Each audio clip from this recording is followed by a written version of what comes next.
Bonjour tout le monde, je suis Monsieur Vitgoli. Comment allez-vous?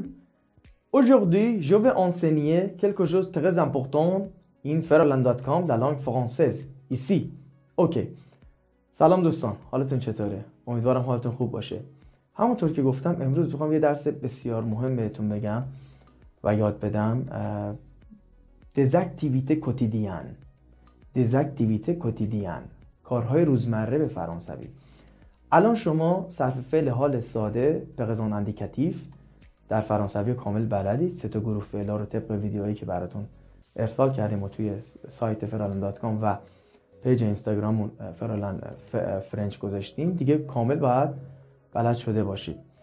طبق اونا چه با قاعده چه بی قاعده میخوایم و فعلای رفلکسیو پرونومینو، چون همشون اینجا کاربرد دارن، میخوایم کارهای روزمره رو بهتون یاد بدیم.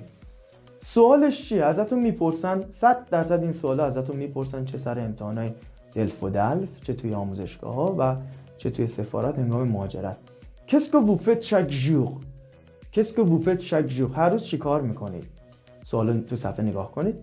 Qu'est-ce que vous faites chaque jour? یا دوستت ازت میپرسه خودمونی Qu'est-ce que tu fais chaque jour? هر روز چی کار میکنی؟ یا میگم مؤدبانه با vous parlez-vous de votre یا vos activités quotidiennes. Parlez-vous de vos activités quotidiennes. vos activités اینجا لیایزان کردم، چسبوندم. Parlez-vous de vos activités quotidiennes. درباره کار روزمره‌تون صحبت کنید. اینجا ما طبق اون فعلایی که بهتون گفتیم، از خواب پا شدن، دست صورت شستن، صبحونه خوردن، لباس پوشیدن، اینا همه رو باید بلد باشید. خامشو حالا میخوایم صرف کنیم. با همه رو هم فعلا ژو میخوایم بریم. فعلا رو ما با یه رنگ خامشون رو براتون مشخص کردیم. صرف شدهش جلوش توی تصویر با رنگ متفاوت که دقیقاً ببینید چی تبدیل به چی شده. اوکی.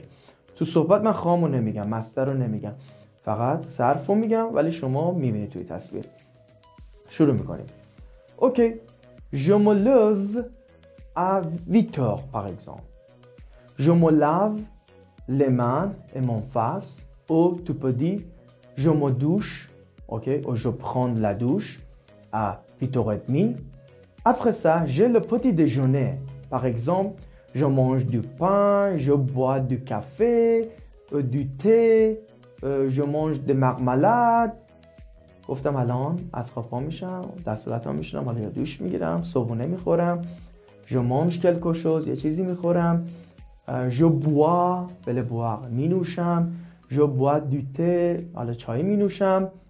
تا همینجاش هم دقت کنید چند تا فعل رفلکسیو داشتیم، واکنشی، عکس العملی، چند تا عادی. اوکی. je me lève، je me douche یا je prends douche، ولی je mange یا je petit déjeuner فعل عادی. بعدش میگم مثلا je m'habille، لباس میپوشم. je m'habille et je quitte la maison، je pars، خانه رو ترک میکنم. اوکی. je vais au travail، میرم سر کار. je vais au travail، je vois mes amis، nous parlons یا on parle، on mange quelque chose، on travaille. اینجا دقت کنید آنو دارم جای نو میارم. توی صحبت آن بسیار پرکاربردتر از نوه، کار همون نو رو میکنه. ما on travaille، on mange، on parle، on discute، صحبت میکنیم، میگیم، میخندیم. اوکی. on a un pause، یه پاز داریم، استراحت داریم. je quitte le travail، je pars. j'arrive à la maison à 2 heures، ساعت 2 مثلا میرسم خونه. j'arrive à la maison. je prends la sieste، یه چرت میزنم، استراحت کوتاه میکنم. je regarde après ça je regarde la télé، j'écoute la radio، j'écoute la musique.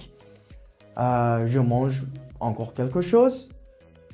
je lis le journal، گفتم بعدش تلویزیون میبینم، رادیو گوش میدم، موسیقی گوش میدم، چیزی میخورم. je lis le journal، مجله روزنامه میخونم. après ça je dîne، بله دینه، شام خوردم. je dîne. encore je regarde la télé، je regarde par exemple partie de football، یه مسابقه فوتبال میبینم. et je me couche، میرم به تخت برای خوابیدن. je me couche فعل سکوشه صرف میشه. این کارهای روزمره بود. خیلی سریع بدون فارسیاشون یه بار دیگه میگم.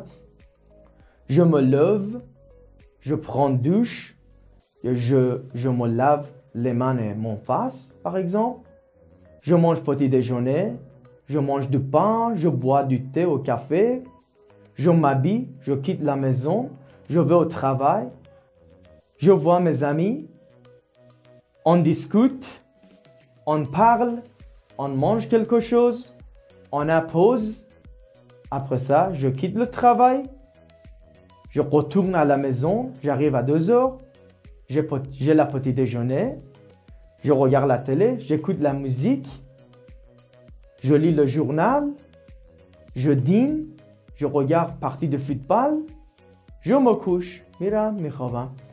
این کارهای روزمره، اینها کارهای روزمره des activités quotidiennes تو حالت ساده پرزنت اندیکاتیو و فرانسوی بودن، بسیار مهم هستن. نکته که داره بچه به هیچ عنوان با جو فقط حفظ نکنید.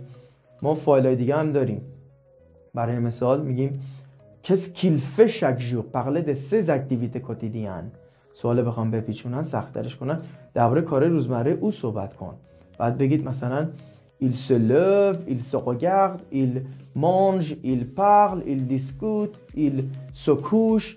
پس فعلا رو تو تمام فایل‌ها حفظ کنید. چیزی که خیلی از دانش آموزا همیشه سوتی میدن و مشکل دارن، فقط با جو، انگار همه رو با آیه به انگلیسی بگی، غلطه. باید بتونید با تمام فایل‌ها صحبت کنن، یا مثلا به گروه شما اشاره میکنن جمع، یعنی qu'est-ce que vous faites chaque jour parler de vos activités quotidiennes. فکر کنم میخوای با نو همه رو جواب بدی. nous parlons, nous regardons dans le miroir, nous couchons. پس با همه فایل‌ها. Au revoir mes amis.